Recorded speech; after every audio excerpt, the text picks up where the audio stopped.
Hello, KL. I have another Christmas story for you during this third week of Advent when we are still getting ready for Jesus to come. This one is called How to Hide a Lion at Christmas. And it's written and illustrated by Helen Stevens. Oh, I know there's a lot of glare from my lights on that cover. Well, this is a funny little story about a little girl who has a friend. Her best friend is a lion, and she takes him everywhere with her. But she has to go visit her aunt at Christmas, and the lion is not allowed to come. The lion cannot go on the train with them.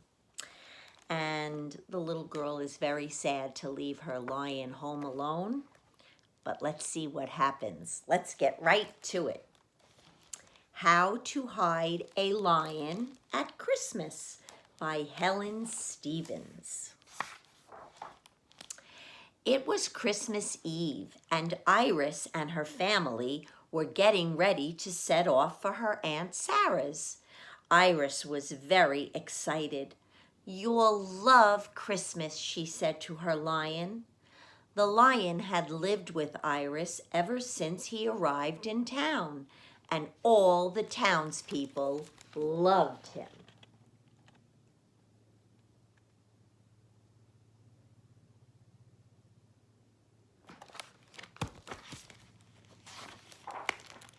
But Mom and Dad said the lion had to stay behind. "You can't take a lion on the train," said Mom. "The people in Aunt Sarah's town will be scared of him," said Dad. "Not if I hide him," said Iris. She tried squeezing him into her suitcase, but he was too big. She tried wrapping him up like a present, but he was too wriggly. She even tried covering him in decorations, but it was no good.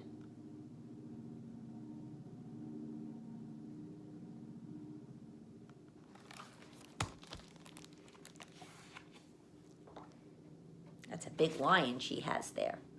"Poor lion," said Iris. "He'll be so lonely all on his own." "Don't worry, he'll probably just sleep the whole time," said Dad. "And you can bring your toy lion to keep you company," said Mom. But Iris was still sad. She hated leaving her lion behind.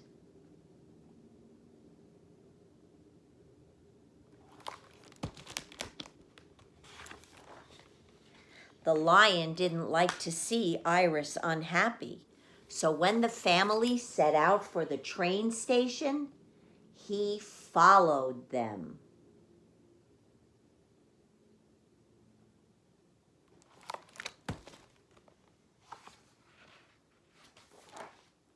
Nobody noticed him as he sneaked onto the train and found a good place to hide among the luggage. Iris was looking sadly out the window. The lion wanted to comfort her, but before he knew it, the train had rocked him to sleep. Wow, do you see him up there? Up above where people put their bags?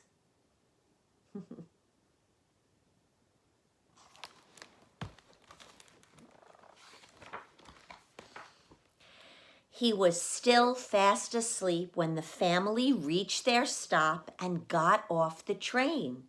Aunt Sarah was there to meet them. "Merry Christmas, Iris," she said. But Iris wasn't feeling very merry.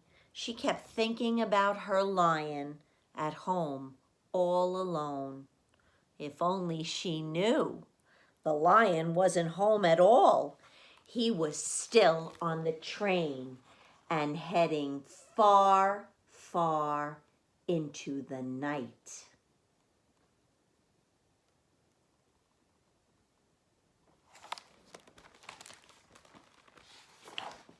When the lion woke up, he was very confused. The train had stopped and everything was dark and quiet. Where had everyone gone? He crept down from his hiding place and tiptoed outside. He looked everywhere for Iris, but there was no one to be seen. He had to find her, but which way should he go? The lion looked back along the railway line. Perhaps if he followed the tracks, they would lead him to Iris.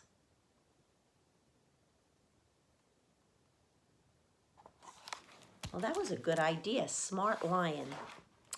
The snow was very deep, but he put one cold paw in front of the other until at last he saw a village.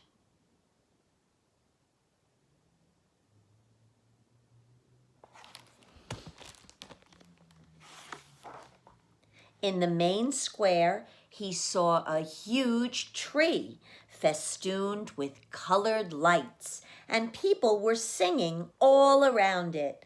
Fa la la la la la la la la. Perhaps Iris was singing with them? The lion crept closer. He found a hat and tried to blend in. You see the hat he put on? But when he tried singing, all that came out was a roar. Oh my goodness, a lion, screamed the people. And they chased after him, throwing snowballs. Oh boy, luckily, lions can run really fast.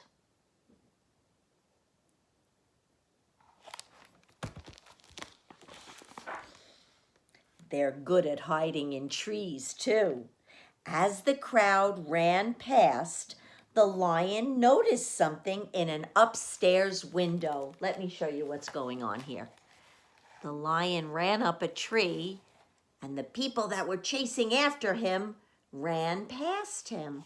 And then see, the lion notices something in an upstairs window. Can you see what it is? You're right. It's Iris's toy lion. Perhaps this was Aunt Sarah's house. He had to be sure, but how could he check without waking everyone up?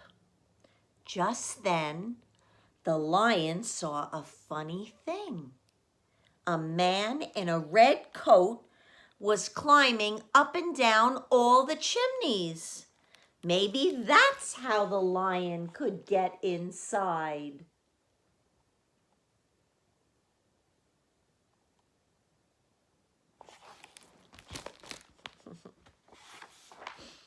But before he could try, there was a huge whoosh and a ho, ho, ho, and the man in the red coat swooped right over his head.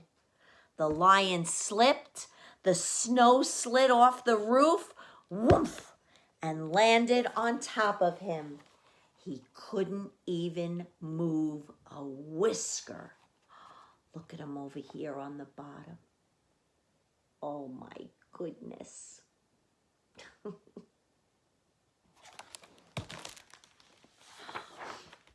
In the morning, Iris woke up to find a new snowman in the garden. That's strange, she thought. She went outside to have a better look. It was a very odd snowman. It had a tail, and when she patted the tail, it waved at her. As fast as she could, she dug at the snow until her lion. "You're here," said Iris. "This is going to be the best Christmas ever. And it was, even if the lion did eat everyone's Christmas dinner. Never mind, said Iris.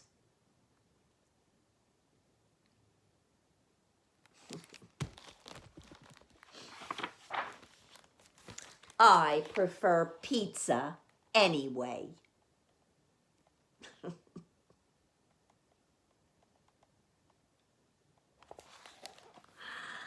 The end. Well, that's kind of a silly story. I mean, you couldn't bring your pet lion with you to your aunt's house, could you?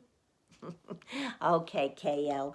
I will see you soon. Have a great day. Bye-bye.